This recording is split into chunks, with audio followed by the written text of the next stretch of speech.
original piece called Toil and Trouble. In the spring, we toured The Taming of the Shrew.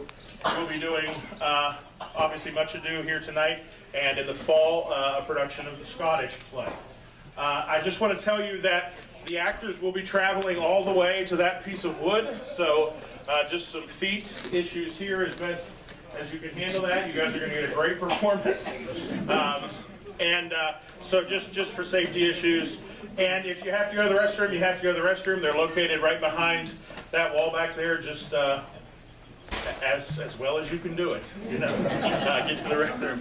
I'm very, very excited. Also, you could just turn. There's a lot of woods. That's fine too.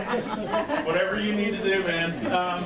I am very excited because we're a year old. We're celebrating our first, the Rustic Mechanicals are celebrating their 1-year birthday with this tour. Yeah, absolutely. And last year we started with a 4-location tour and 7 actors. This year we have 13 actors and a 7-location tour spread over 3 weeks.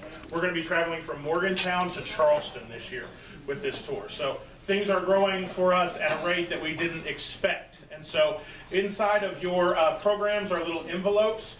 What we're looking for, mailing address if you'd like to join our snail mail, email address if you'd like to join our email. Also, there's a place on there you can tell us what you'd like to see next year. We're working on our 3-show season for next year. And also, if you would like to support us, since this is the longest and the largest tour that we've ever done, you can put a donation in that envelope as well. And at the end of the night, give us your suggestions. I'll just be sitting over there, and you can turn them in.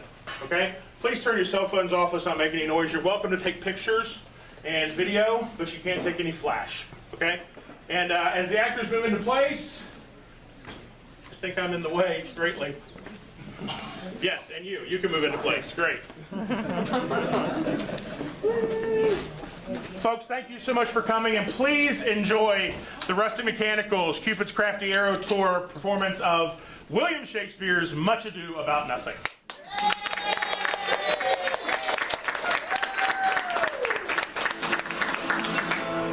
Sigh no more, lady, sigh no more.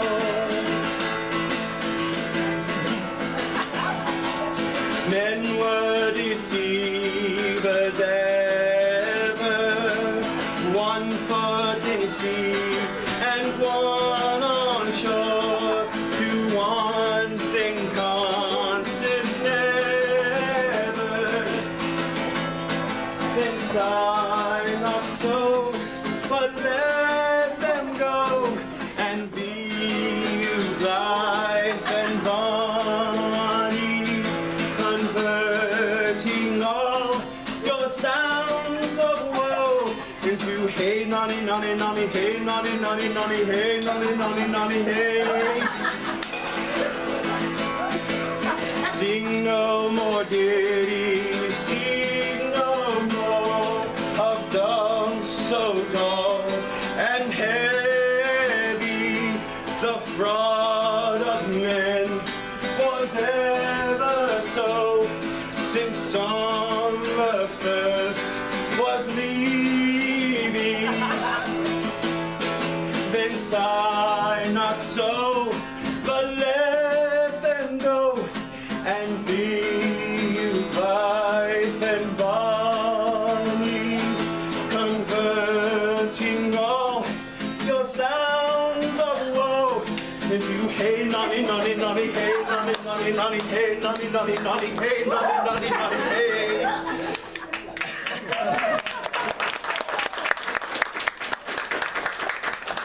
My Trot, a good song. And an ill singer, my lady.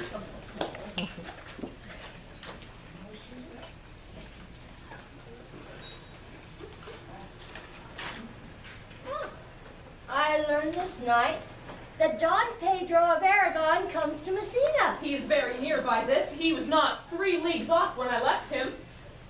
I find Don Pedro hath bestowed much praise upon a young Florentine called Claudio. Much deserved on his part. He hath borne himself beyond the promise of his age, doing in the figure of a lamb the feats of a lion. I pray you, is Signor Montanto returned from the wars or no? I know none of that name, lady. There was none such in the army of any sort. What is he that you ask for, niece? My cousin means Senor Benedick of Padua. Oh, he's returned and as pleasant as he ever was. He set up his bills here in Messina and challenged Cupid at the flight.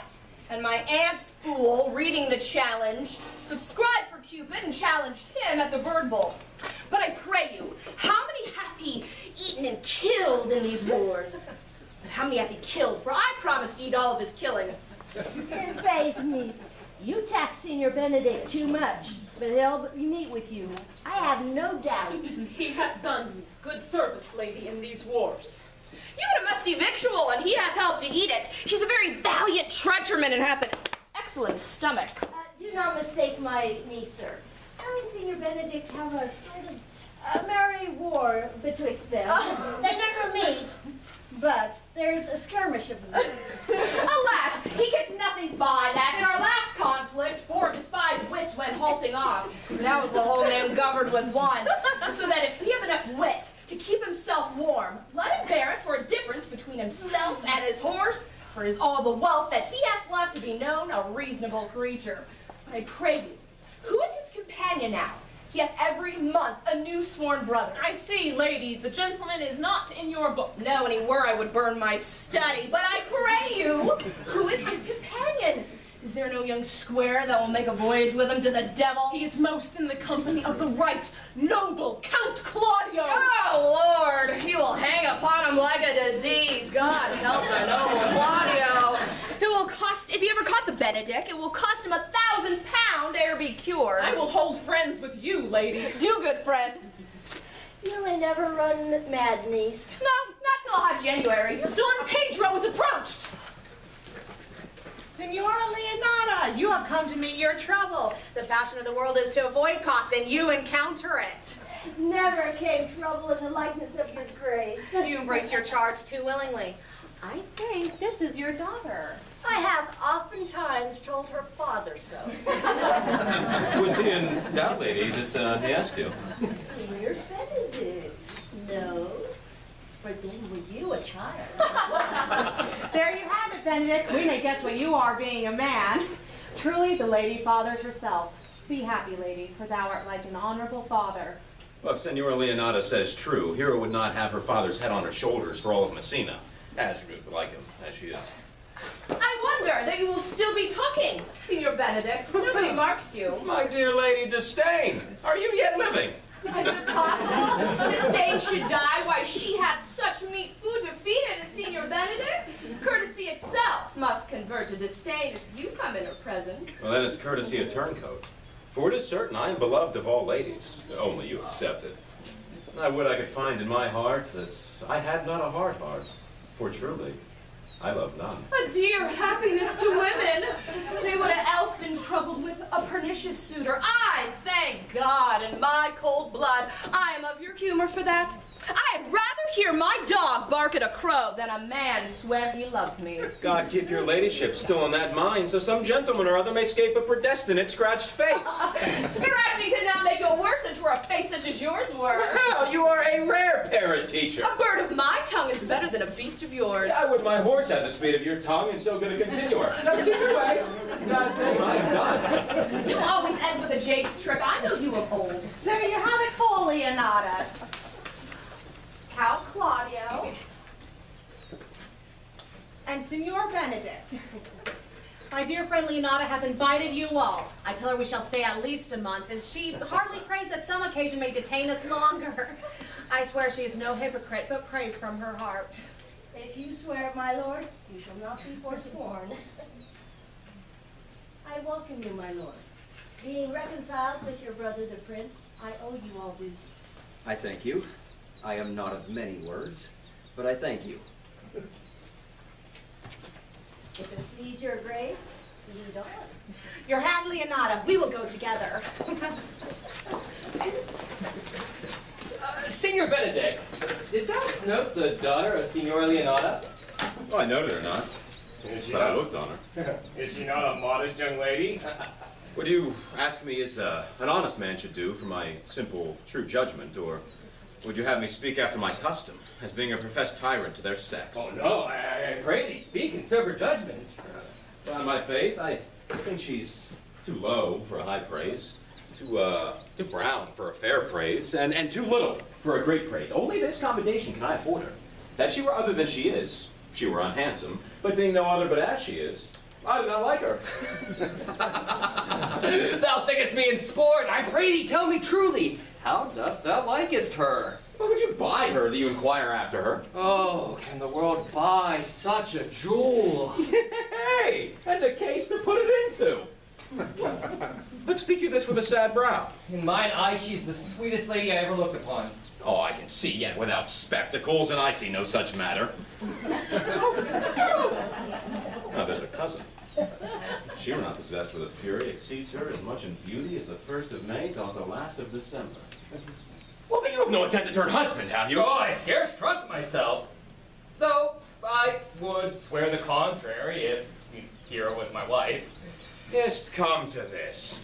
Shall I never see a bachelor of 80 again? Well, look, Don Pedro has returned to seek you.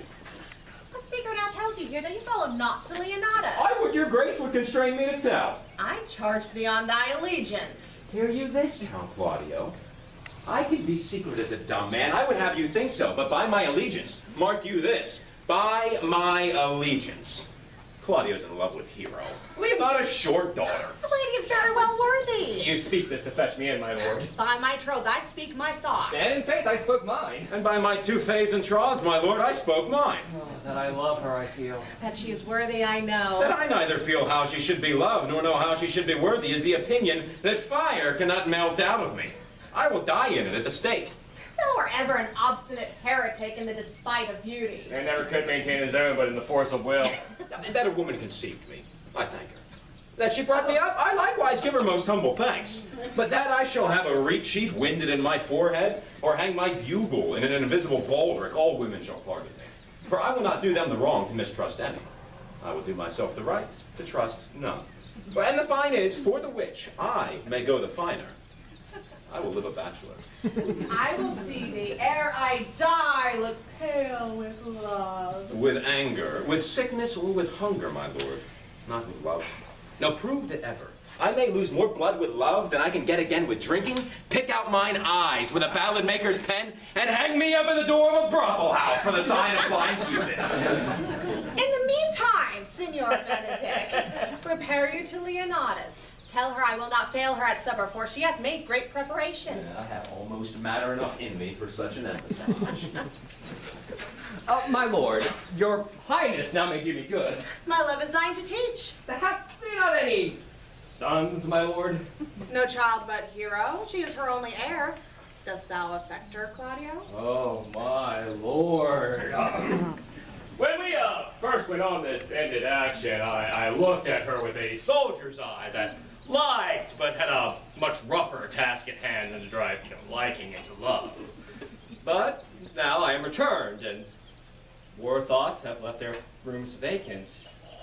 In their place come thronging, soft, delicate desires, all prompting me how fair young Hero is, saying, I liked her ere I went to wars. If thou love fair Hero, cherish it, and I'll break with her and with her mother, and thou shalt have her. If thou lovest, and I will fit thee with the remedy.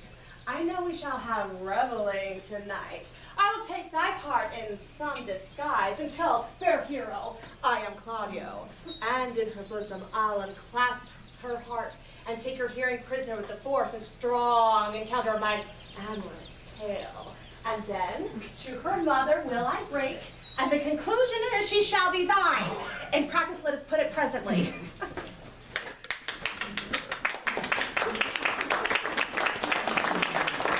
Thus out of measure sad. There is no measure in the occasion that breathes. The sadness is without limit. You should hear reason. And when I have heard it, what blessing bringeth it? Well, if not a present remedy, at least a patient sufferance. I cannot hide what I am. I must be sad when I have cause. Yea, but you must not make the full show of this till you may do it without controlment. You have of late stood out against your brother, and he hath taken you newly into his grace. It is needful that you frame the season for your own harvest. I'd rather be a canker in a hedge than a rose in his grace. And it fits my blood to be disdained of all. It must not be denied that I am a plain-dealing villain. Therefore, I have decreed not to sing in my cage. If I had my mouth, I would bite. If I had my liberty, I would do my liking. In the meantime, let me be that I am, and seek not to alter me. Can you make no use of your discontent? I will make all use of it, for I use it only. Who comes here? What news brought you? I came forth from a great supper. The prince, your brother, is royally entertained by Leonardo. And I can give you intelligence of a marriage. Will it serve for any model to build mischief on? What is he for a fool that betroths himself to unquietness? Mary, it is your brother's right hand. Who, the most exquisite Claudio? Even he. A proper squire. And who? And who? Which way looks he? Mary on Hero, the only daughter and heir of Leonardo. Very forward, March chick. How came you to this? As I was smoking in a musty room, comes me the prince and Claudio, hand in hand in sad conference. I whipped me behind the heiress, and there heard it agreed upon that the prince would woo Hero for himself, and, having obtained her, give her to Count Claudio. If I can cross Claudio anyway, I bless myself every way. You are both sure, and will assist me? To the death, my lord. Let us to the great supper. Their cheer is the greater that I am subdued. Would the cook were of my mind. We'll wait upon your lordship. Is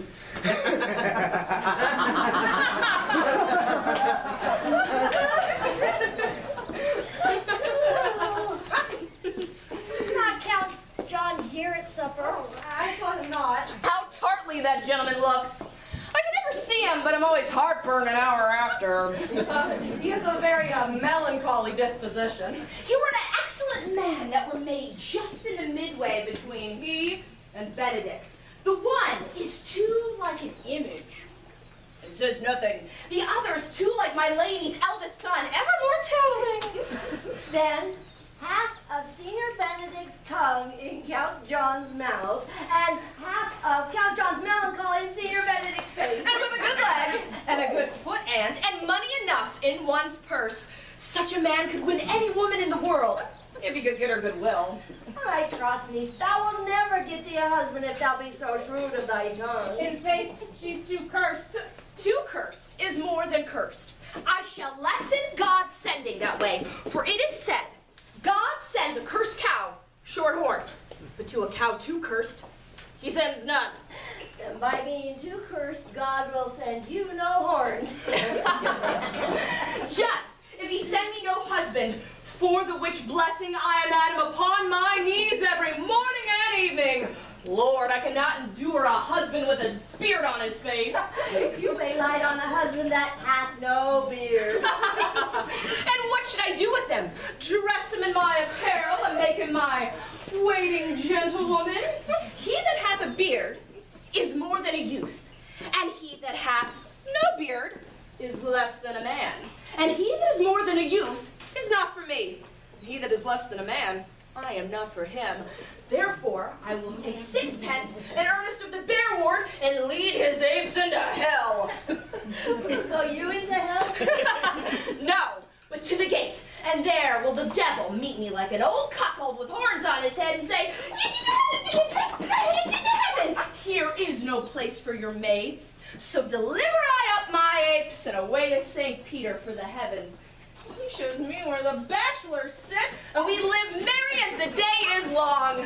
Well, I hope to see you one day fitted with a husband. Not till God make men of some other metal than earth. Would it not grieve a woman to be overmastered with a piece of valiant dust? No, aunt, I'll none. Adam's sons are my brethren, and I truly hold it a sin to match with my kindred. Daughter, if the prince do solicit you in that kind, you know your answer. I'm a good eye, aunt. I can see a church by daylight.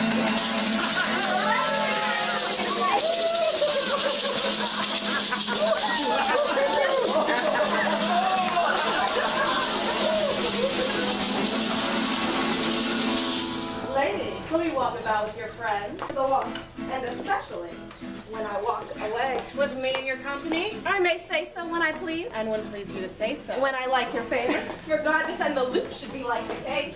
My visor is still in my room. Within the house is Joe. Why then, your visor should be thatched. Speak low, you speak love. Will you not tell me who told you so? No, you shall pardon me. Nor will you not tell me who you are? Not now. That I was disdainful and had my good wit out of 100 merry tales. Well, it was Signor Benedick that said so. Who's he? Oh, I'm sure you know him well enough. Not I, believe me. Did he never make you laugh? I pray you, what is he? Why, he is the prince's jester. A very dull fool. Only his gift is in devising impossible slanders. None but libertines delight in him. And his commendation is not in his wit, but in his villainy. For he both pleases men and angers them. And then they laugh at him and beat him. I'm sure he's in the fleet. I would he had boarded me. Now, when I know the gentleman, I'll tell him what you say. Do! You but break a comparison or two on me, which, peradventure, not marked at or laughed at, strikes him into a melancholy. You must follow the leaders. In every good thing. Nay, if they lead to any ill, I will leave them at the next turning.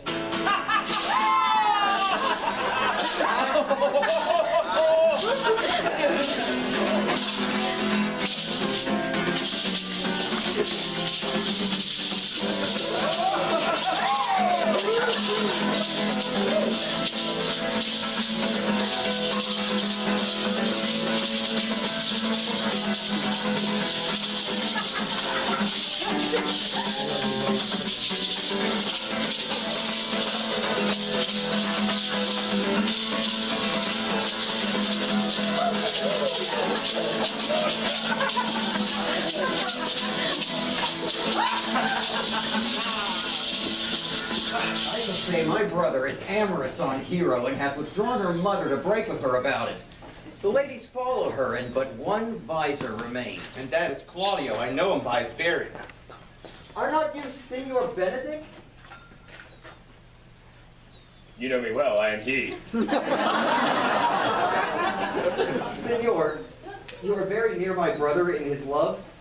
He is enamored on Hero. I pray you dissuade him from her. She is no equal for his birth. You may do the part of an honest man in it. How?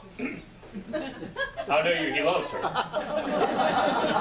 I heard him swear his affection. And so did I too. And I heard him swear that he would marry her tonight. Come, let us to the banquet. Thus answer I, in the name of Benedick. Oh, but hear this ill news with the ears of Claudio. 'Tis certain so. The prince means to woo for himself. Oh, friendship is constant in all other things. This is an accident of hourly truth, which I mistrusted not. Farewell! Therefore, Hero!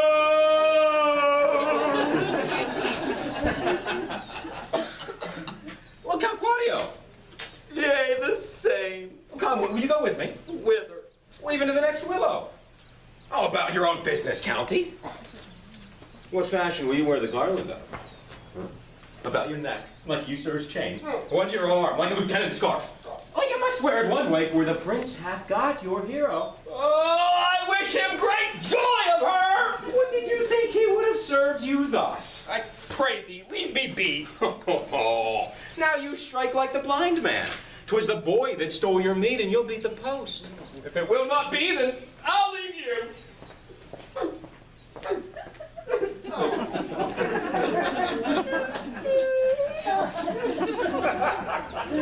Alas, poor bird foul. Now will he creep into sedges. But that my lady Beatrice should know me, and not know me. When the prince is fool, ha! Well, it may be that I go under that title because I am married. Yea, but that I am apt to do myself wrong, I am not so reputed. It is the base, though bitter disposition of Beatrice that puts the world into her person, and so gives me out. Yeah. I'll be revenged as I may. Now, Signor, where's the Count? Did you see him? Troth, my lord, I played the part of Lady Fame. I found him here as melancholy as a lodge in a warren. I told him, and I think I told him true, that your grace had got the goodwill of this young lady, and I offered him my company to a willow, either to make him a garland, as being forsaken, or to bind him up a rod as being worthy to be whipped. To be whipped? What's his fault? On the flat transgression of a schoolboy, who in finding a bird's nest, shows it his companion, and then he steals it. Well, they'll make a trust to transgression. The transgression is in the stealer. Yet it had not been amiss that the rod had been made, and the garland too. For the garland he may have worn himself, and the rod he may have bestowed on you, who, as I take it, hath stolen his bird's nest. I but teach them to sing and restore them to the owner. If their singing answer your saying, by my faith, you say honestly. The Lady Beatrice hath a quarrel to you. The gentleman that danced with her says she's very much wronged by you. Now, she misused me past the endurance of a block.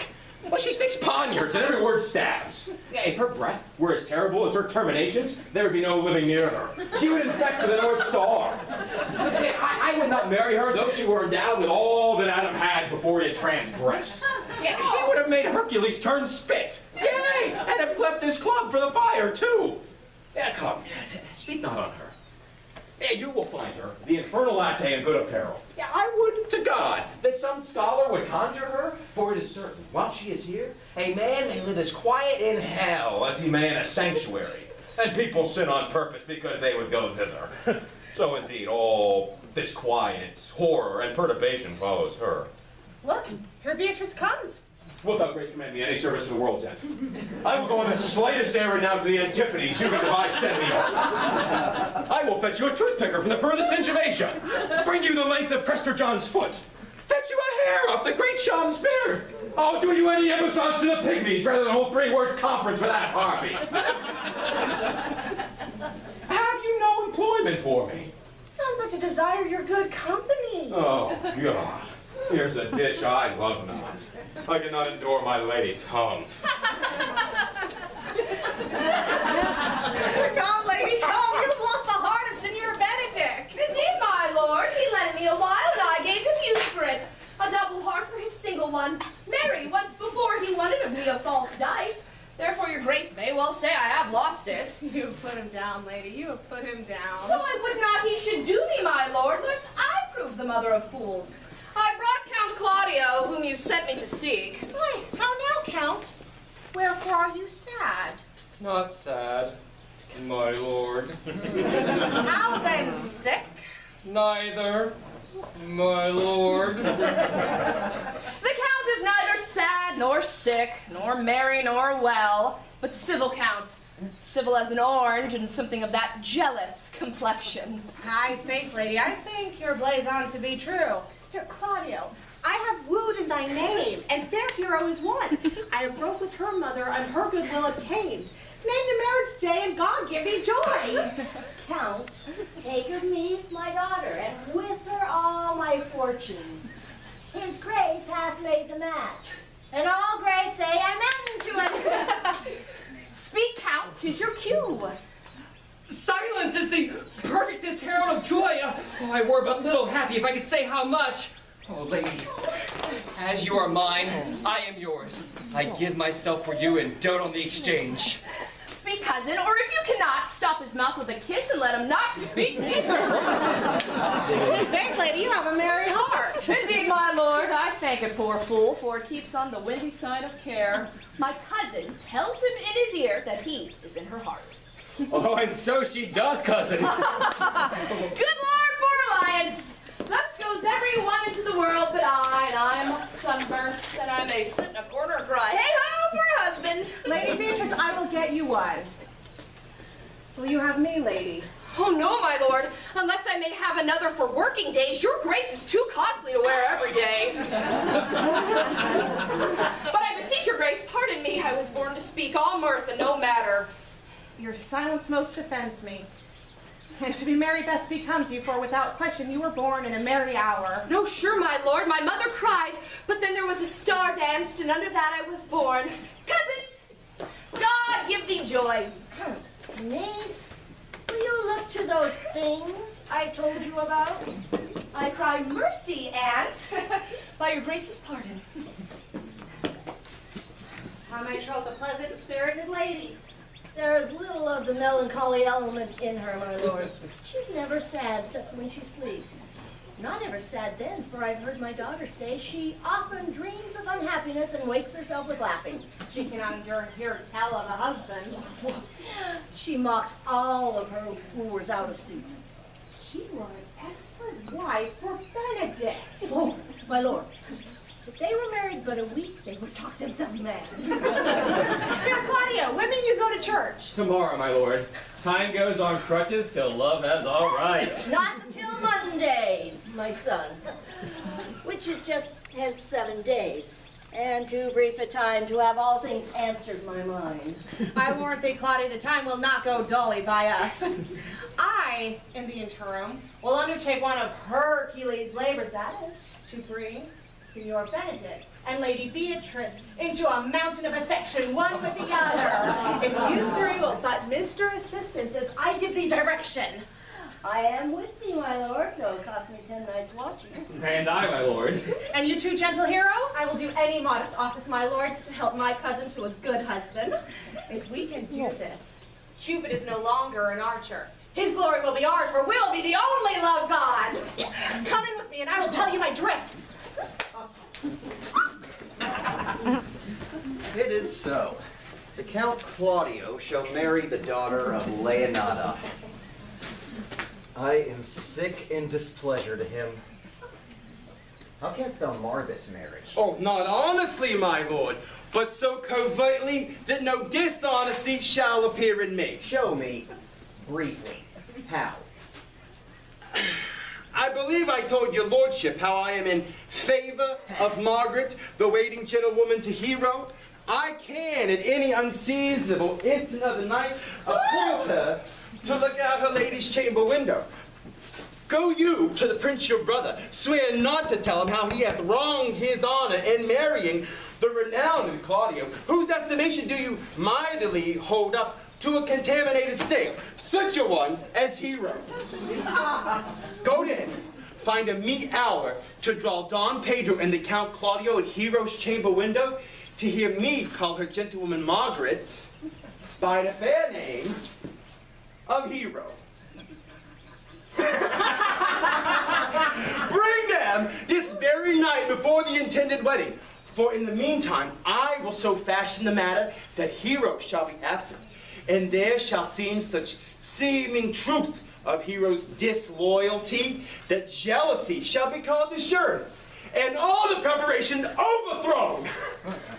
So there, I have proof enough to misuse the prince, to vex Claudio, to undo Hero, and kill Leonata. Only to despite them, I will endeavor anything. Be cunning in the working this, and thy fee is 1,000 ducats. Be you constant in your accusation, and my cunning shall not shame me.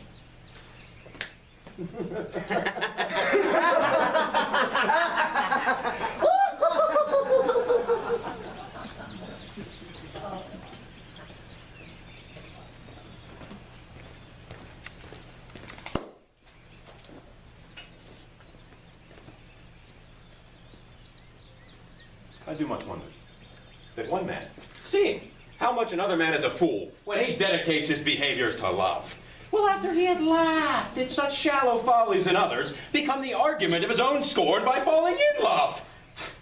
And such a man is Claudio. Yeah, I have known when there was no music with him but the drum and the fife. Now would he rather hear the tabor and the lute? I have known when he would have walked 10 miles afoot to see a good armor.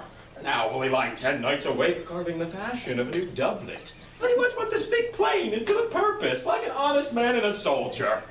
Now has he turned to orthography. His words are a very fantastical banquet. Just so many strange dishes. May I be so transformed and see with these eyes? I cannot tell. I think not. I will not be sworn, but love may transform me to an oyster. Yep, but I'll take my oath on it. Till he hath made an oyster of me, he shall never make me such a fool. One woman is fair, yet I am well. Another is wise, yet I am well. Another virtuous, yet I am well. But to all graces be in one woman, one woman shall not come in my grace. Well, rich she shall be, that is certain. Wise, or I'll not. Fair, or I'll never look on her. Mild, come not near me. Virtuous, or I'll never cheapen her. Of good discourse, an excellent musician, and her hair. She'll be of what color, please God. Come, Leonardo, let's walk in your garden. Oh, it's the prince and Miss Your Love. I will hide him behind the bench.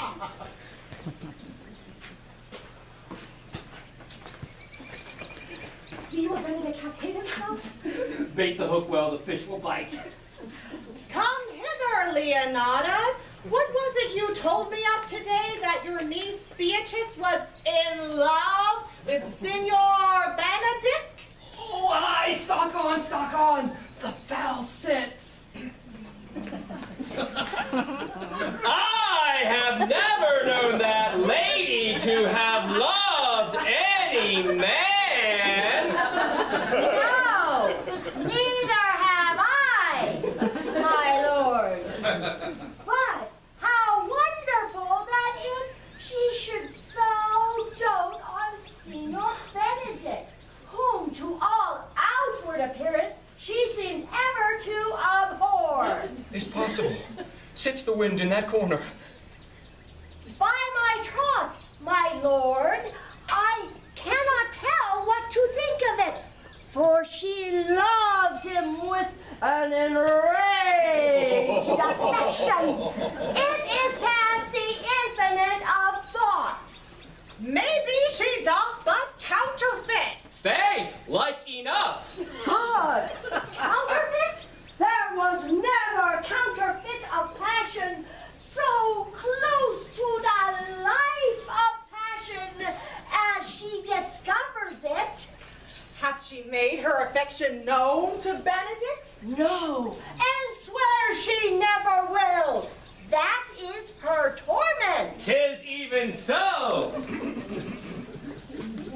Shall I, quoth Hero, who often looked at him in scorn, write to him and say I love him? This says she as she begins to write, but she will be up 20 times a night, and there she will be in her slop until she had writ a sheet of paper. My daughter tells us all. Now you speak of a sheet of paper. I remember a pretty jest your daughter told us of. Oh, when she had writ a sheet and read it o'er, she found Benedick and Beatrice between the sheets. Oh. She tore that sheet in 1,000 halfpence and railed at herself that she should write to someone who would flout her and be so immodest. I measure him, she says, by my own spirit, for I know I would flout him should he write to me. Yea, though I love him, I would. Then, falling to her knees, Beatrice weeps, sobs, tears her hair, beats her chest, curses, prays, oh sweet Benedick, God give me patience. It would be that someone else learn of it, Benedict learn of it from someone else if she will not confess it. To what end? He would just make a sport of it and torment the poor lady further. And he should were an alms to hang him. For she is an excellent sweet lady, and out of all suspicion she is virtuous. And she's exceedingly wise. In all things but in loving Benedick. How much she has bestowed it on me. I would adopt all respects and made her half myself. I pray. Well, Hero thinks she will die, for she says she will die if he loves her not. And she will die if she makes her love known, and she will die if he woos her, rather than she will abate one breath of her accustomed crossness. If she should tender her affection, 'tis certain he will scorn it. For we know all what a contemptible spirit the man had. He is a very proper man. He hath a good outward happiness. Before God and in mine eyes, very wise. He doth indeed have some sparks that are like wit. And I know him to be valiant. Shall we go tell Benedick and Beatrice's love? Never, my lord. Let her wear it out in good counsel. Nay, that's impossible, for she may wear her heart out first. I do love Benedick well, and I could wish that he would modestly examine himself and see how unworthy he is so good a lady. My lord, will you walk? Dinner is ready. Let the same net be spread for her, and that must your daughter and gentlewoman carry. The sport will be when they hold one an opinion of another's dotage and no such matter. That's the scene I would like to see, which would be thoroughly a dumb show. Let us send her to call him in to dinner.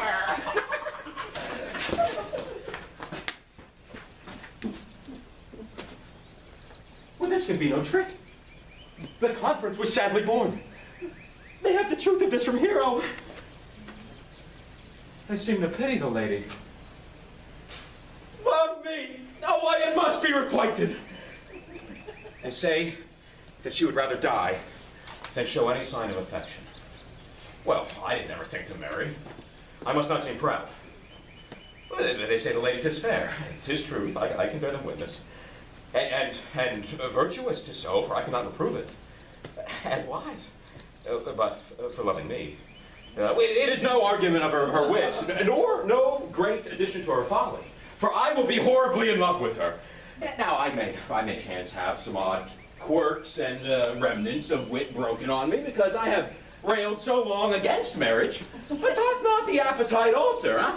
A man loves the meat in his youth that he cannot endure in his age. The world must be peopled. When I said I would die a bachelor, I did not think I would live until I were married. Here comes Beatrice. By this day, she's a fair lady. I do spy some marks of love in her.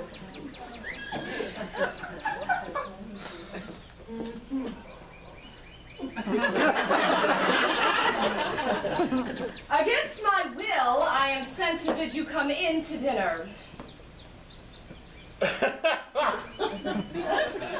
Lady Beatrice, I thank you for your pains.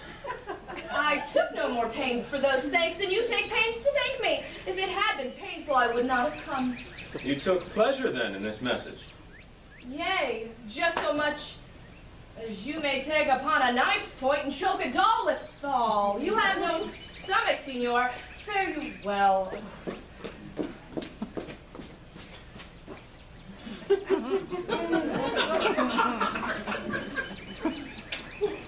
I am come bid you against my will to go into dinner.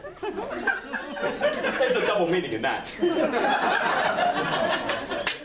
I took no more pains for these thanks than you took pains to thank me. That is as much to say any pains I take for you are as easy as thanks. If I do not pity her, I am a villain. If I do not love her, I am no true Christian. I will go get a picture. Good Margaret, run thee to the parlor. There shalt thou find my cousin Beatrice. Whisper her ear and tell her I and Ursula walk in the orchard, and our whole discourse is all of her.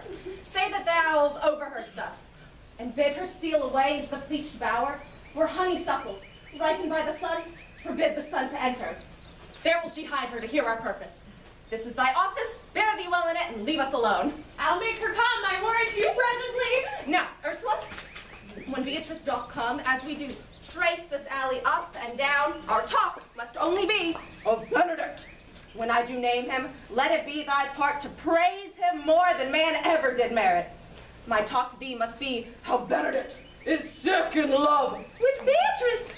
Of this matter is little Cupid's crafty omaze that only wounds by hearsay. Now begin, for look where, like a lapwing, Beatrice runs close to the ground to hear our conference. The pleasantest angling is to see the fish cut with her golden oars the silver stream and greedily devour the treacherous bait. So angle we for Beatrice, who even now is couched in a woodbine coverture. Fear you not my part of the dialogue. Then we go near her, but her ear lose nothing of the false sweet bait that we lay for it.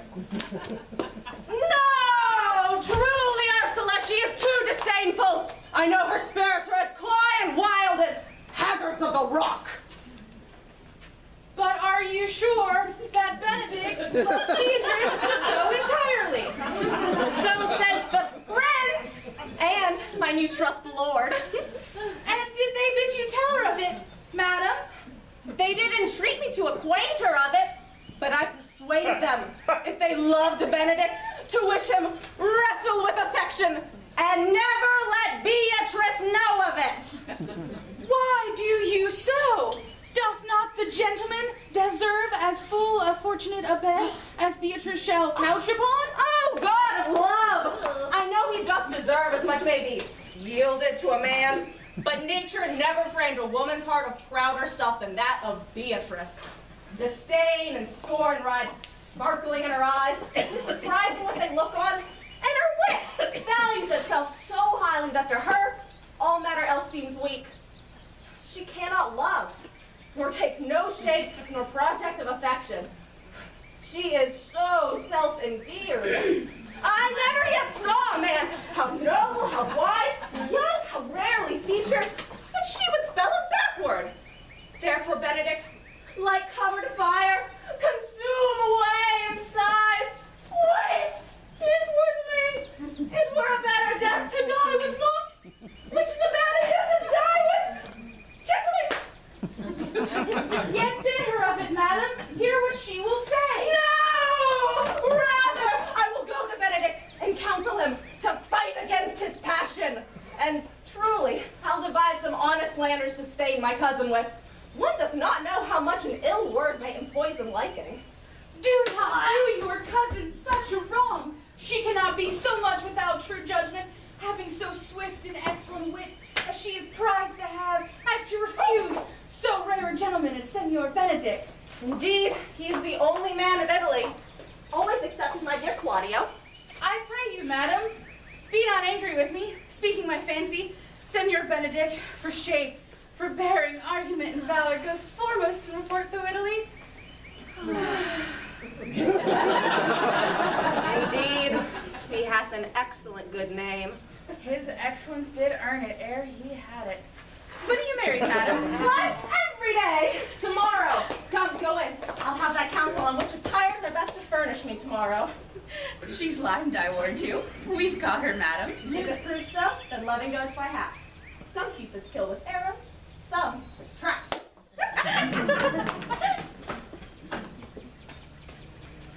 What fire is in mine ears? Can this be true? Stand I condemned for pride and scorn so much? Contempt farewell, and maiden pride adieu. No glory lives behind the back of such. Yet Benedick, love on, I will requite thee. Coming my wild heart to thy loving hand. If thou dost love, my kindness shall incite thee to bind up our loves in a holy band. For others say thou dost deserve, and I believe it better than reportingly. I do but stay till your marriage be consummate, then go I toward Aragon. Well, I'll bring thee thither, Lord, if you allow me. No, let's agree to saw the new class of marriage as showing a child his new coat and forbidding him to wear it. I will only be bold for Benedick for his company. Gallants, I'm not as I've been. So say I. Methinks you look sadder. I hope he be in love. I have the toothache. What time for the toothache? Any man can master a grief, but he that has it.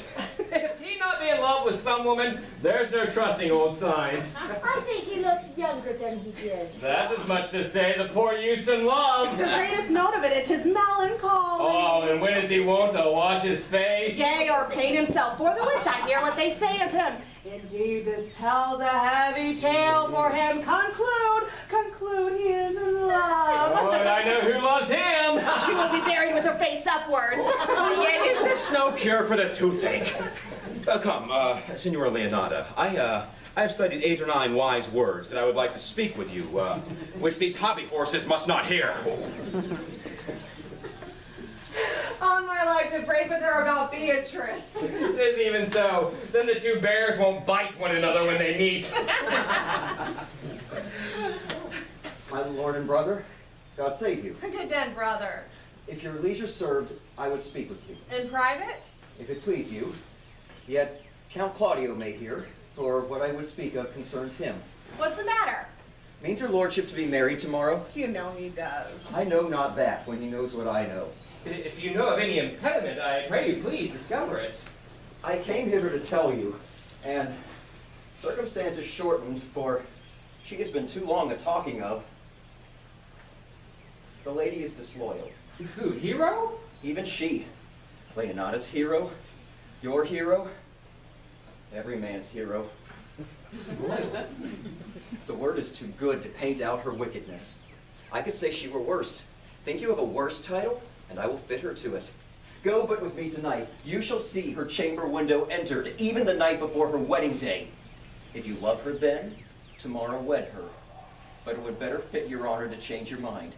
May this be so? I will not think it. If you dare not trust that you see, confess not that you know. If you will follow me, I will show you enough. And when you have seen more and heard more, proceed accordingly.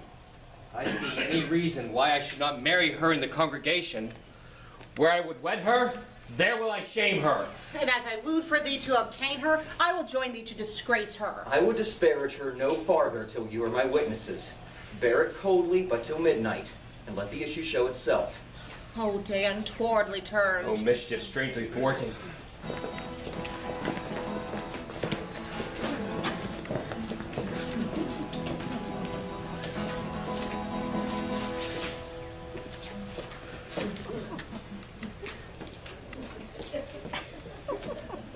Are you good, man, and true? Yea, or else it were pity, but you should suffer salvation, body and soul. But that were a punishment too good for you. You being chosen for the prince's watch. This is your charge. You shall comprehend all that remain. You are to bid any man stand. In the Don Pedro's name. How if they will not stand? Why then take no note of them, but let them go, and presently call the rest of the watch together, and thank God you are rid of the canaille. If he will not stand when he's bidden, he's none of the prince's subjects. True, and they are to meddle with none but the prince's subjects. You shall also make no noise in the streets, for the watch to babble and to talk is most tolerable and not to be endured. I'd rather sleep and talk. We know it belongs to a watch. Why, you speak like an ancient and most quiet watchman, for I cannot see how sleeping should offend. Only have a care that your bills be not stolen. For the last part, you are to call at all the alehouses and bid those that are drunk get them to bed. How if they will not? Why, then let them alone till they are sober. If they make you not then the better answer, you may say they are not the men you took them for. If you meet a thief, you may suspect him, by virtue of your office, to be no true man. And for such kind of men, the less you meddle or make with them, why the more is for your honesty. If we know him to be a thief, shall we not lay hands on him? Truly, by your office, you may. But I think they that touch pitch will be defiled. The most peaceable way for you, if you do take a thief, is to let him show himself what he is, and steal out of of your company. You've always been called a merciful man, partner. Truly, I would not hang a dog by my will, much more a man who hath any honesty in him.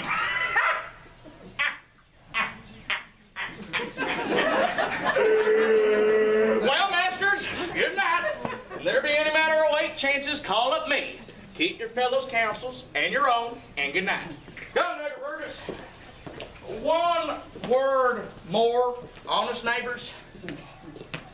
I pray you watch about Senor Leonato's door, for the wedding being there tomorrow, there is a great coil tonight.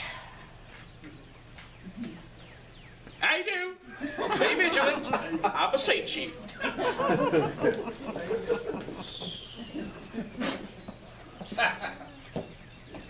Well, I hear my charge. Let me go and sit upon this church bench till 2, and all to bed. What, Conrad?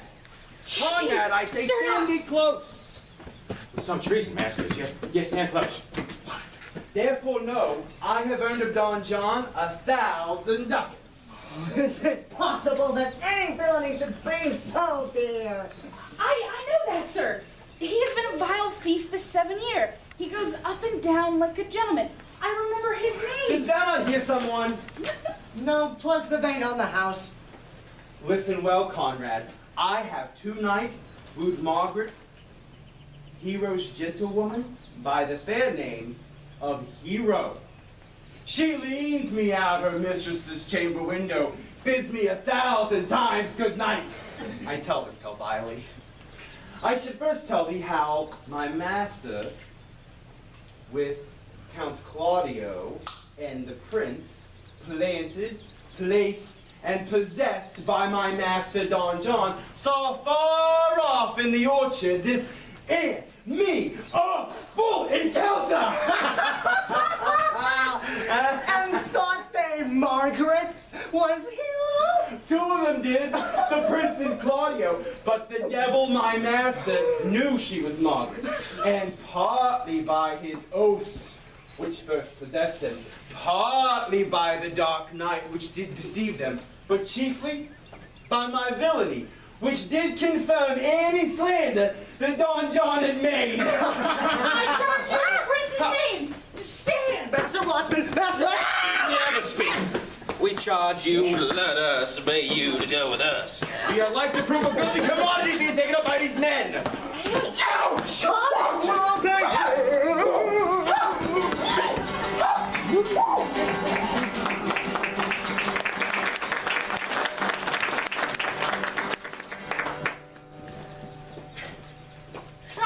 I think your other gown were better.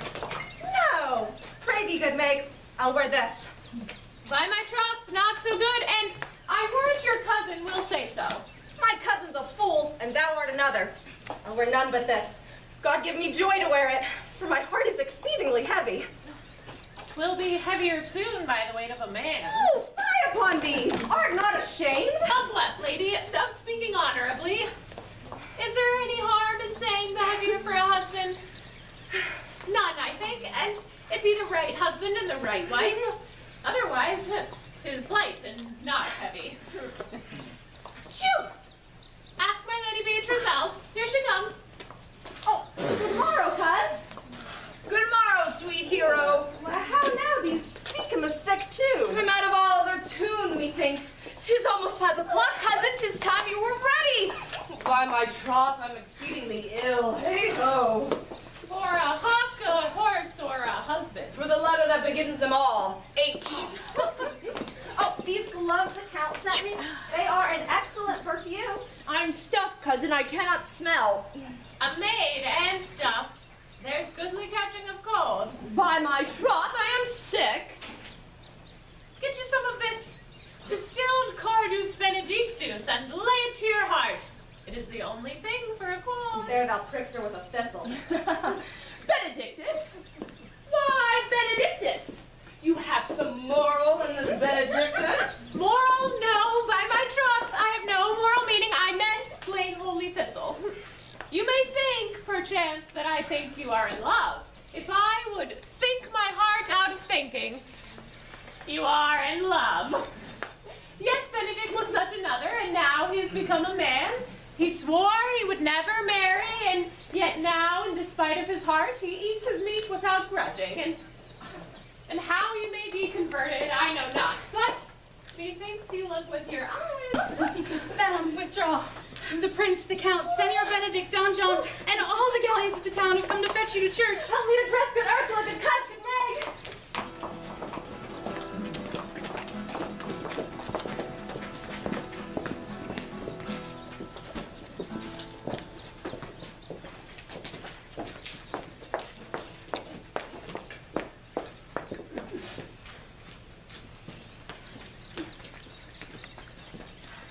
What would you with me, honest neighbors? Merry lady, I would have some confidence with you that discerns you nearly. Please be brief, for it is a busy time for me, as you see. Mary, this it is, lady. Yes, indeed it is, lady.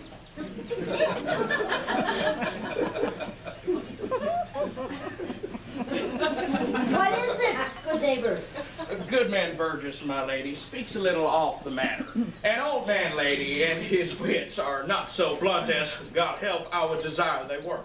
But in faith, honest as the skin between his brows. Yes, and I thank God I am honest as any man living. And that is an old man. And none honester than I.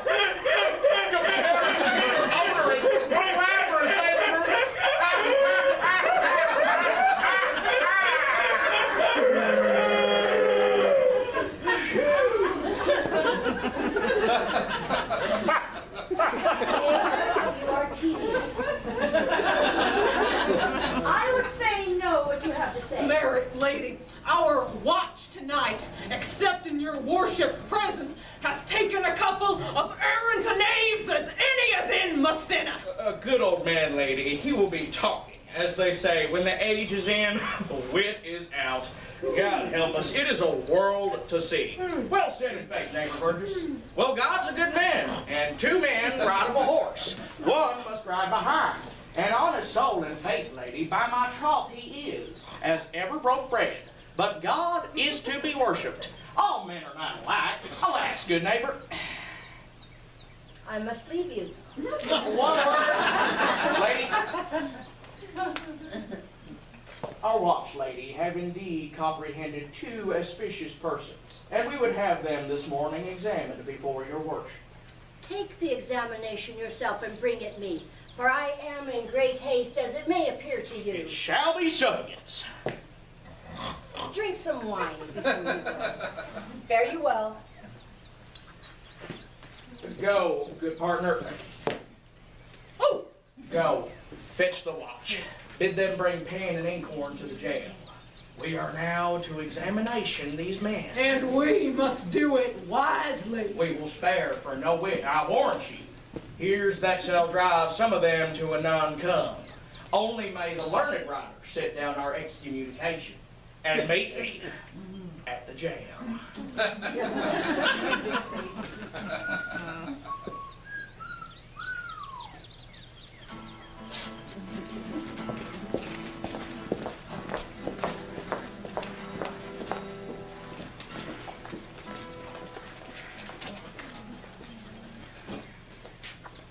Be brief, Friar Francis, only to the plain form of marriage. You can recount their particular duties afterwards. Come you hither, my lord, to be married to this lady. No. To be married to her, Friar, you come to marry her. Lady, come you hither to be married to this count. I do. If either of you know of any inward impediment, why you should not be conjoined to charge you on your souls to utter it. Know you any, Hero? None, my lord. Know you any, Count? I dare make his answer none. Oh, what men dare do. What men should do. What men daily do, not knowing what they do. Well, how now, interjections? Well, it's something laughing, isn't it? Stand ye by, Friar. Mother, by your leave, do you with free and unconstrained soul give this maid, your daughter? As freely as God gave her to me, I give her to you. And what have I to give in return? Whose worth may counterpoise this rich and precious gift? There, take her back again. Give not this rotten orange to your friend. She is but the sign and semblance of her honor. Oh, behold, how like a maid she blushes. Oh, what authority and show of truth can cunning sin cover itself withal? Is not the blood as modest evidence of simple virtue? Would you not swear, all who look upon her, that she were a maid by these exterior shows? She's none. She knows the heat of a luxurious bed. Her blush is guiltiness, not modesty. What are you saying, my lord? Not to be wed, to knit my soul to an approved wanton. How about thee? Thou art more intemperate than Venus, or one of those savage animals that yield in savage sensuality. Is my lord well? That he doth speak so wide? Sweet prince, why speak not you? What should I speak? I stand dishonored that have gone about to link my good friend to a common stale. Do I hear these things, or do I but dream? Lady, they are spoken, and these things are true. This looks not like a nuptial. True? Oh, God! Now, may I pose but one question? And by all your motherly and kindly power you have it, Lord, bid her answer truly. I charge to do so, as thou art my child. Oh, God, defend me! How I am beset! What man was he that talked with you yesternight, out at your window betwixt the hours of 12 and 1? If you are a maid, answer to this. I talked with no man at that hour, my lord. Why, then you are no maiden. Leonata, I am sorry you must hear, but myself, my brother, and the grieved count did see her, hear her at that hour last night, talk with a ruffian at her chamber window, who happens to be both like a liberal villain, confess the vile encounters they have had 1,000 times in secret. Fie, fie. They are not to be named, my lord, not to be spoken of. There is not chastity enough in language without offense to utter them. Thus, pretty lady, I am sorry for thy much misgovernment. O hero, what a hero thou hast been. If half thy outward graces had fallen upon the thoughts and counsels of your heart, farewell. Most foul, most fair, farewell. Hath no man a dagger a point for me? Why, how now, cousin hero, wherefore sink you down? Come, let us go. These things come thus to light, smother her spirits up. How thoughtful lady. Dead, I think. Help, aunt. Hero. Why hero, aunt? Senior Benedick Friar. Oh, death, take not away thy heavy hand. Death is the fairest cover for her shame that may be wished for. Why, how now, cousin hero? Have comfort, lady. Dost thou look up? Yea, wherefore should she not? Wherefore? Why does not every earthly thing cry shame upon her? Could she here deny the story that is printed in her blood? Do not live, hero. Do not open thine eyes. Or did I think that thou wouldst not die quickly? If I thought thy spirit was stronger than thy shame, myself would strike at thy life. Grieved I had but one. Oh, one too much by thee. Why did I ever have one? Why was thou ever lovely in mine eyes? Oh, she is fallen into a pit of ink that the wide sea hath drops too few to wash her clean again, and salt too little to season gift to her foul tainted flesh. Lady, be patient. For my own part, I am so attired in wonder that I know not what to say. On my soul, my cousin is belied. Lady, were you her bedfellow last night? No, truly not, although this past 12 months I have been her bedfellow. Confirmed! Confirmed! Oh, that is stronger maid, which was before barred up with ribs of iron. Would the two princes lie? Would Claudio lie? Who loved her so that speaking of her foulness, washed it with tears. Hence, stubborn, let her die! Hear me a little. By noting of the lady, I have marked 1,000 blushing apparitions to start into her face. 1,000 innocent shames in angel whiteness beat away those blushes. Call me a fool. Trust not my reading, nor my observation, my reverence, calling, nor my divinity, if this lady lie not guiltless here under some biting error. Friar, it cannot be.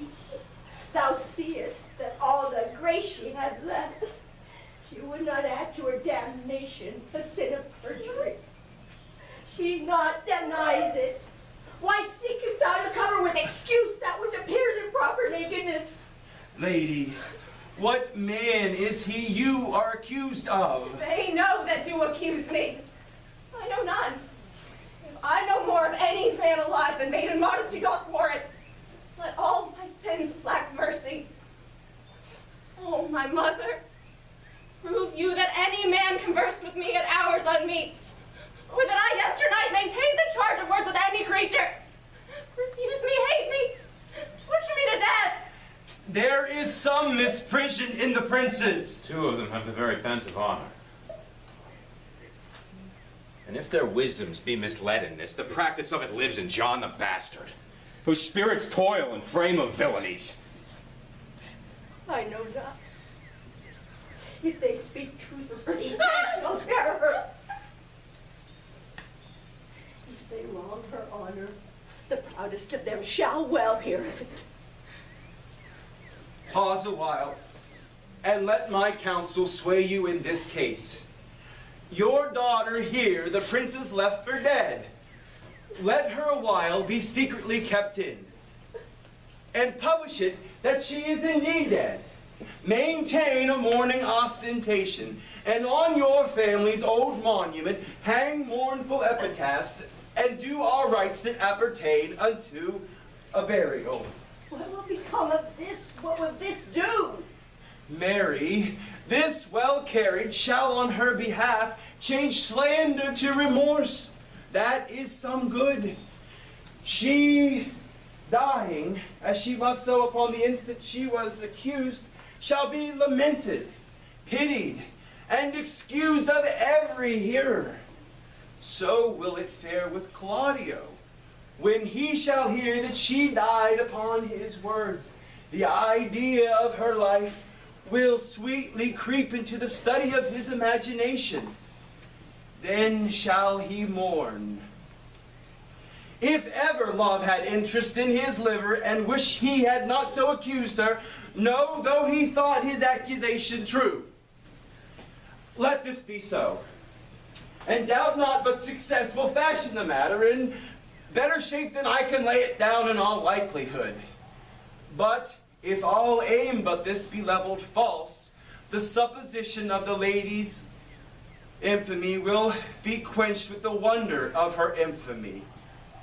And if it sort not well, you may conceal her as best befits her wounded reputation in some reclusive and religious life, out of all eyes, minds, tongues, and injuries. Signora Leonardo, let the friar advise you in this. By my part, I will deal with this as secretly and as justly as your soul should with your body. Think that I flow in grief. The smallest twine shall lead me. 'Tis well consented. Presently away. Come, lady, die to live. Your wedding day is perhaps prolonged. Have patience and endure.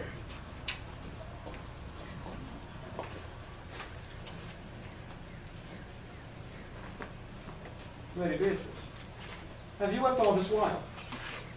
Yea, and I will weep a while longer. I will not desire that. You have no reason I do it freely. Well, surely I do think your fair cousin is wronged. Oh, how much might the man deserve of me that would right her? Is there any way to show such friendship? A very even way, but no such friend. May a man do it? It is a man's office, but not yours.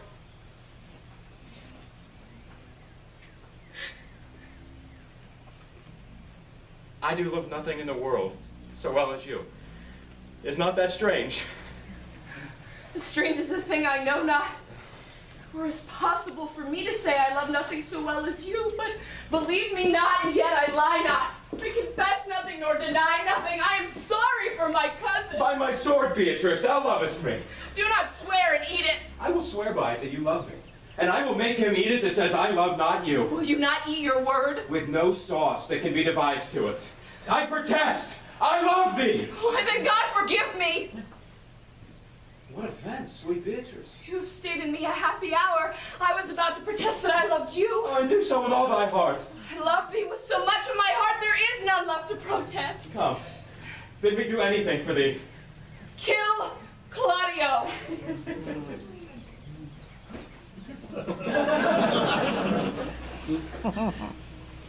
Not for the wide world. You kill me to deny it. Farewell. Tarry, sweet Beatrice. I am gone, though I am here. There is no love in you. Beatrice. I will go. In faith, let me go. We'll be friends first. You dare easier be friends with me than fight mine enemy? Is Claudio thine enemy? Is he not in the height approved a villain that has slandered, scorned, dishonored my kinswoman? Oh God, that I were a man. What? Bear her in hand until they come to take hands? Then with public accusation, uncovered slander, unmitigated rancor, oh God, that I were a man! I would eat his heart in the marketplace. Hear me, Beatrice. Sweet hero! She is slandered! She is wronged! She is undone! Beatrice. Princes and counties! A princely count! Count Confect! A sweet gallant, surely! Oh, that I were a man for his sake! Or had any friend be a man for my sake! But manhood is melted into courtesies, valor into compliment. And men are only turned into tongue, and trim ones too. He is as valiant as Hercules, and only tells a lie and swears it. I cannot be a man with wishing, therefore I will die a woman with grieving. Very good, Beatrice. By this hand I love thee. Use it for my love some other way than swearing by it. Think you in your soul the Count Claudio hath wronged Hero? Yea, as sure as I have a thought or soul. Enough. I'm engaged. I will challenge him. I will kiss your hand, and so I leave you. By this hand, Claudio shall render me a dear account. As you hear of me, so think of me. Go and comfort your cousin. I must say she is dead. And so farewell.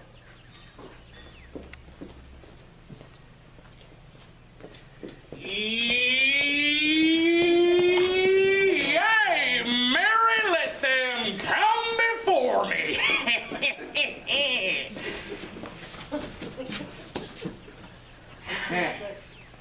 What is your name, friend?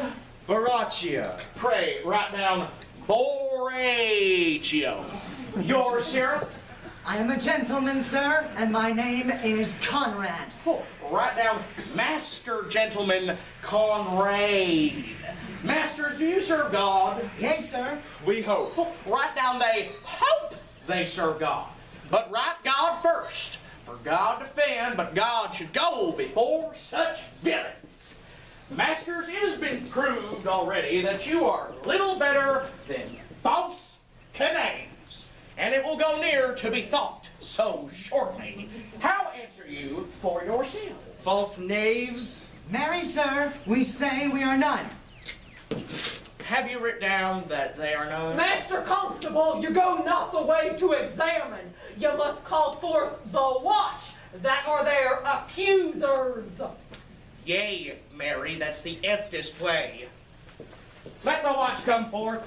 Master, I charge you, in the prince's name, accuse these men!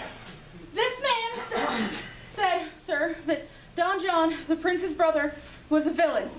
Write down Prince John of Wow, this is flat perjury to call a prince's brother villain. Master- Pray, fellow. Peace. I do not like thy look. I promise thee.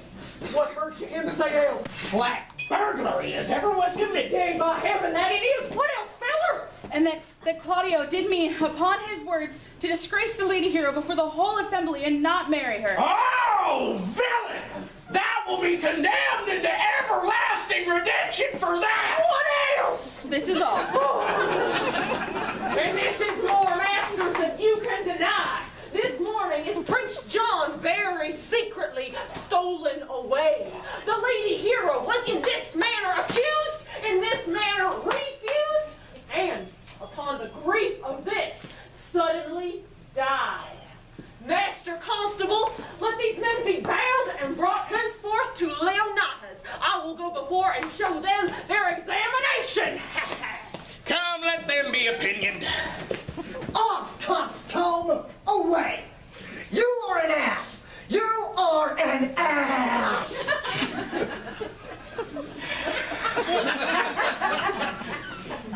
Dost thou not suspect my place? Dost thou not suspect my Years? Oh, that he were here to write me down an ass! But, masters, remember that I am an ass? though it be not written down, yet forget not that I am an ass. No, thou villain, thou art full of piety, as shall be proved upon by good witness.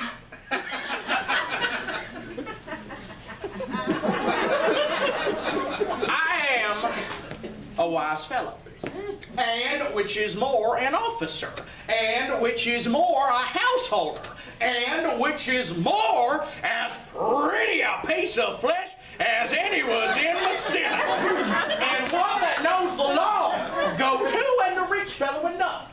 Go to, and a fella that hath had losses, and one that hath 2 gowns and everything handsome about him.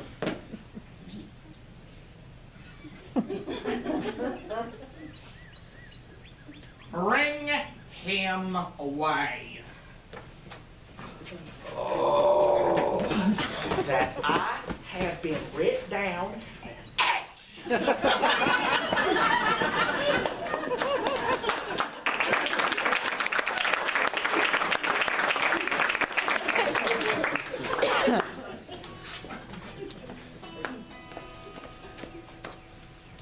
Oh, let no comforter delight mine ear, save one whose wrongs suit with mine.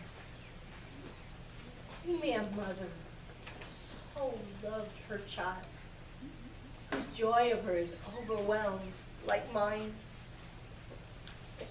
and bid her speak of patience. Good day. Good day to you. Hear you, my lords. We have some haste, Leonata. Some haste, my lord? Art thou so hasty? Mary, thou hast wronged me. Thou dissembler. Thou, nay, never lay thy hand upon thy weapon. I do not fear thee. Mary, shrew my head, if it should give your age such cause of fear. In faith, my hand meant nothing for my weapon. Know, Claudio, to thy head that thou hast so wronged mine innocent child and I, that I am forced to lay my reverence by. And with gray hairs and bruised of many days, I do challenge thee to trial of a man. I say thou belied, my innocent child. Thy slander hath gone through and through her heart, and she lies buried with her ancestors. And a more scandal never slept, save this of hers, framed by thy villainy. My lord, I'll prove it on his body, if he dare, despite his May of youth and bloom of lust. Away with you, I will not have do with you. Canst thou so doff me? Thou hast killed mine innocent child. Signora Leonata, we will not wait your patience. My heart is sorry for the death of your daughter, but On my honor, she was charged with nothing but what was true and very full of proof. My lord. My lord. I will not hear you.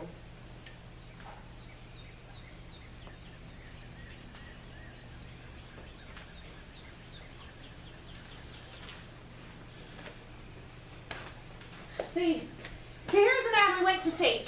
Senor, what news? Good day, my lord. Welcome, senor. You're almost come to part of fray.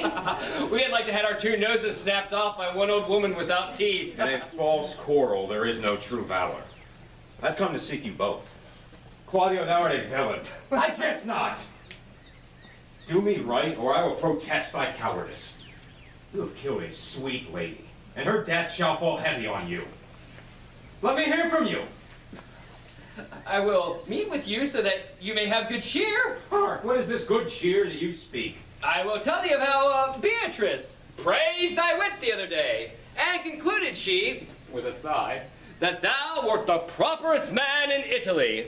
For the which she wept heavily and said she cared not. That she did. But yet, and if she did not hate him deadly, she would love him dearly. All, and moreover, God saw him when he was in the garden. But when shall we set the savage bull's horns on the sensible Benedick's head? Yea, and text underneath, here lies Benedick, the married man. Fare you well, boy.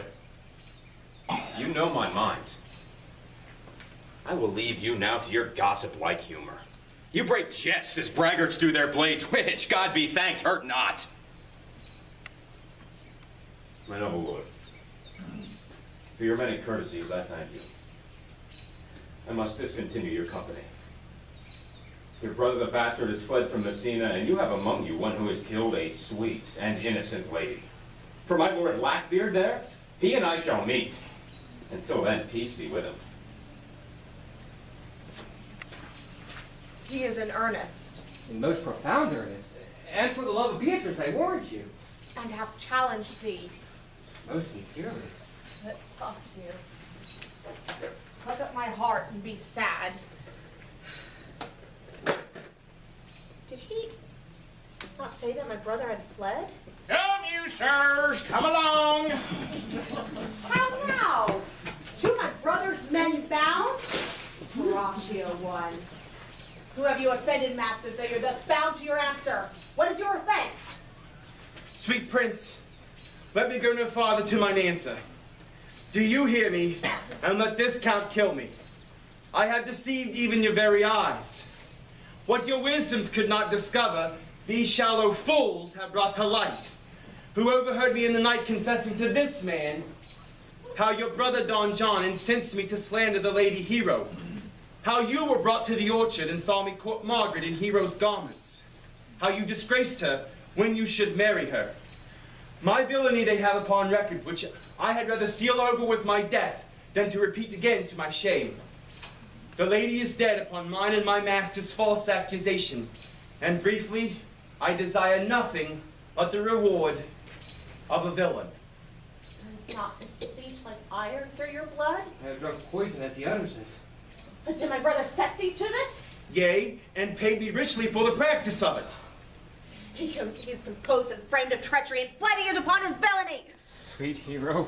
Come, bring away the plaintiffs. By this time, Burgess hath conformed to Signor Leonata of the matter. And masters, do not forget to specify, when time and place shall serve, that I am an ass. Here comes Mistress Signor Leonata. And Burgess too. Which is the villain?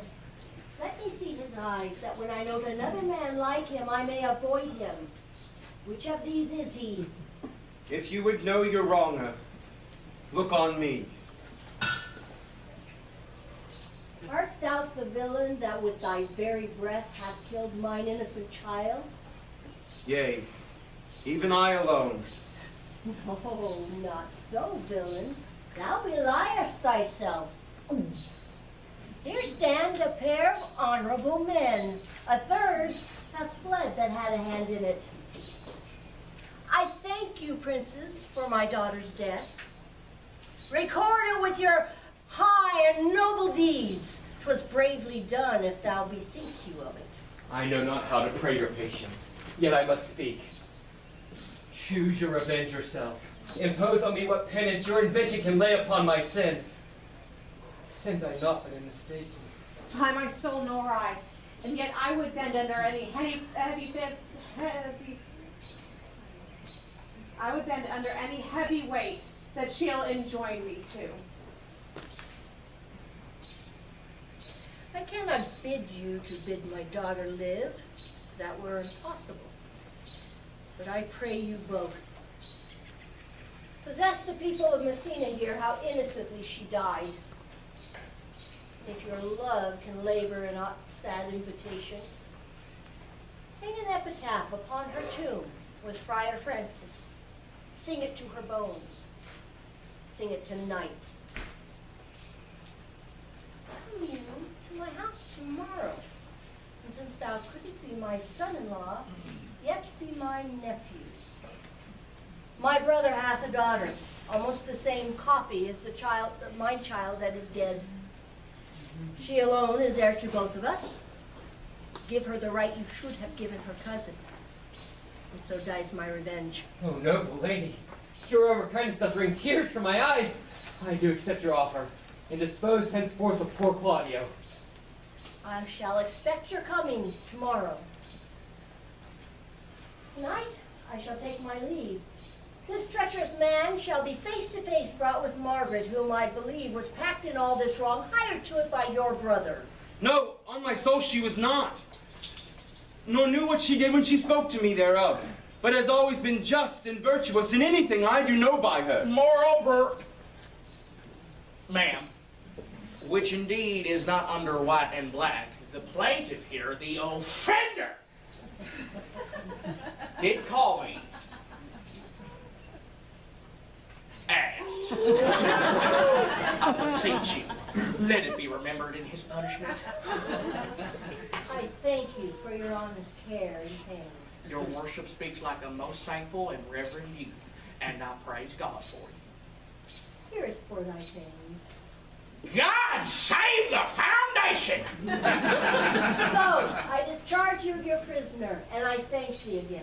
I leave an errant knave with your worship, which I beseech your worship to correct yourself for the example of others. God keep your worship. I wish your worship well. God restore you to health. I humbly give you leave to depart, and if a merry meeting may be wished upon, God prohibit it. Come, neighbor. Till tomorrow, my lords. Farewell. We will not fail. Tonight I'll mourn with Hero. We will talk with Margaret. Find how her acquaintance grew with this new fellow.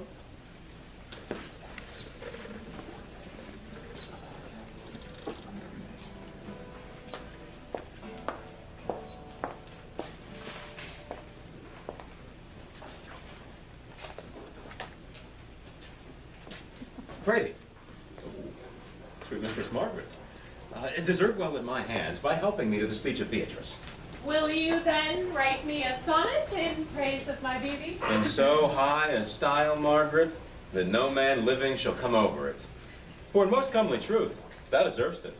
To have no man come over me? Why must I always keep below stairs?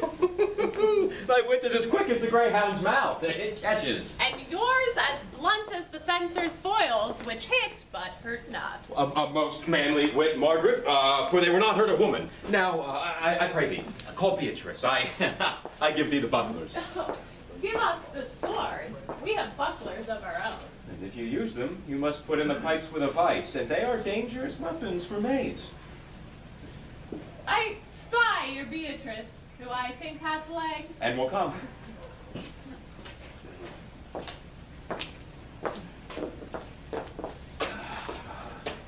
Sweet Lady Beatrice, wouldst thou come when I called thee? Yea, signor, and depart when you bid me. Oh, stay but till then. Then is spoken. Fare you well now.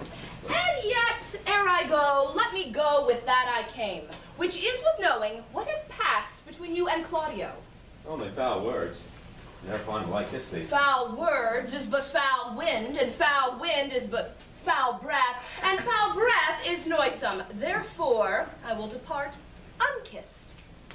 Oh, thou hast frayed the word out of his right sense, so forcible as thy wit. But, I must tell thee plainly. Claudio undergoes my challenge, and either I must shortly hear from him, or I will subscribe his cowardice. Now, tell me, for which of my bad hearts didst thou first fall in love with me? For them all together, which maintain so politic a state of evil, that they will not admit any good part to intermingle with them. But for which of my good parts did you first suffer love for me? Suffer love. A good epithet. I do suffer love indeed, for I love thee against my will. In spite of your heart, I think. Alas, poor heart, if you spite it for my sake, I will spite it for yours. For I will never love that which my friend hates. Thou and I are too wise to woo peaceably. Not so much for praising myself, who I myself may say is praiseworthy. Well, now, tell me, how doth your cousin? Very ill. And how do you? Very ill, too. Serve God, love me, and men. And thereupon will I leave them to... Well, for here comes one in haste. Madam, you must come to your aunt. Yonder's a coil at home. It has been proved my lady hero hath been falsely accused. The prince and Claudio mightily abused, and Don Jon, the author of all, who is fled and gone. Will you come presently? Will you go hear this news, Signor? I will live in your heart, die in your lap, and be buried in your eyes. And moreover, I will go with thee to thy aunt.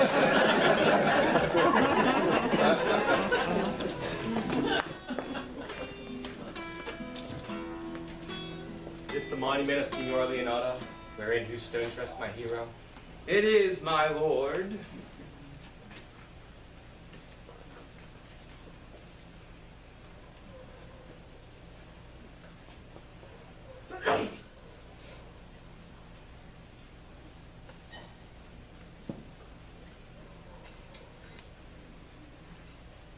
Now, sound music. Sing your solemn hymn. Pardon, goddess of the night, those that slew thy wounded knight, for the witch with songs of woe round about her tomb may go. Midnight assist a moan, help us to sigh and groan. Heavily, heavily, heavily.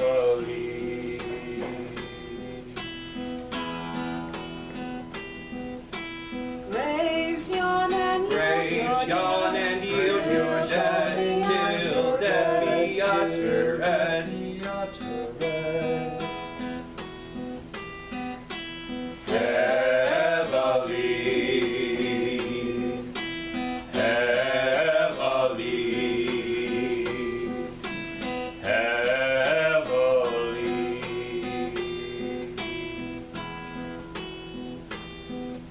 Now, unto your bones good night. Dearly will I do this right.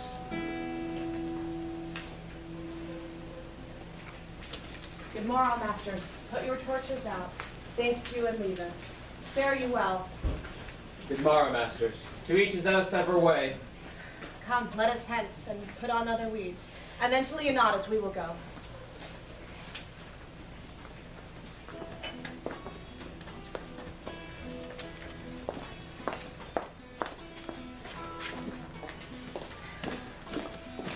Did I not tell you she was innocent? So are the prince and Claudio, who accused her upon the error you heard debated. Margaret had some fault in all this. Against her will, as it appears in the true course of all the questions. Well, and so do I. Being else by faith and forced to call young Claudio to a reckoning for it. Well, daughter, gentlewoman all, withdrawn to a chamber. When I call, come forth masked. Claudio and the prince promised to meet me at this hour. Friar, I must entreat your pains, I think. To do what, senor? To bind me, or undo me. One of them. Senora Leonata, truth it is, good Senora, that your niece regards me with an eye of favor. You with an eye of love requite her. But for my will. My will is that your good will may stand with ours in this state to be conjoined in the state of honorable marriage. In which, good friar, I shall desire your help. My heart is to your liking. Here come the prince and young Claudio. Good morrow to this fair assembly. Good morrow, prince. Good morrow, Claudio. We here attend you. Are you yet determined today to marry with my brother's daughter? I'll hold my mind where she neath you. Gentlewoman, niece, come, the friar is ready.